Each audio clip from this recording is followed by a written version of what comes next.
Hi అండి. ఇదైతే పూజ రోజు సాయంత్రం కూడా అమ్మవారిని అయితే పూజ చేసుకుని నైవేద్యం పెట్టి అమ్మవారికి పెట్టిన చీరని అయితే నేనైతే కట్టుకున్నాను. సాయంత్రం కూడా చాలా చక్కగా అమ్మవారిని అయితే పూజ చేసుకున్నానండి. మీరందరూ కూడా పూజ చేసుకున్నారని అనుకుంటున్నాను. ఈ పూజలో అయితే అమ్మవారికి ఇష్టమైన స్తోత్రాలన్నీ చదువుకున్నానండి.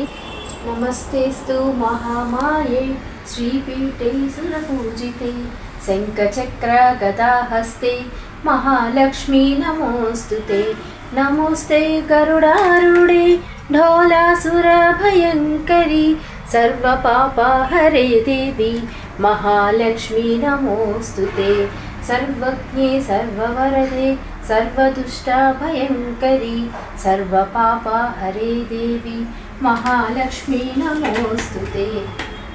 ఇలా అయితే అమ్మవారిని చక్కగా అయితే ధ్యానించుకున్నానండి. చాలా బాగా పూజ చేసుకున్నాను సాయంత్రం కూడా. ఇంకా ఈ సంవత్సరం అయితే నేను పెద్దగా ఏమి కొనుక్కోలేదు కానీ అమ్మవారి రూపు అయితే కొనుక్కున్నానండి. అదైతే అమ్మవారి దగ్గర పెట్టి ఉదయం పూజ చేసుకున్నాను కదా, అదైతే మా వారి చేత కట్టించుకున్నానండి మెడలో. తర్వాత అయితే ఇంక హారతి ఇచ్చి నైవేద్యం పెట్టి హారతి అయితే ఇచ్చుకున్నాను. తర్వాత మా వారు నేను కలిసి అయితే ఇక్కడ మా ఇంటి దగ్గరలో అయితే అష్టలక్ష్మీదేవి ఆలయం ఉందండి. అక్కడికైతే వెళ్ళి దర్శనం చేసుకుందామని వెళ్ళామండి. అక్కడ చాలామంది జనాలు ఉన్నారు. అక్కడ దర్శనం ఎలా అయింది ఏంటి అనేది మీకైతే నెక్స్ట్ వ్లాగ్లో చెప్తాను. ఓకేనా, బాయ్.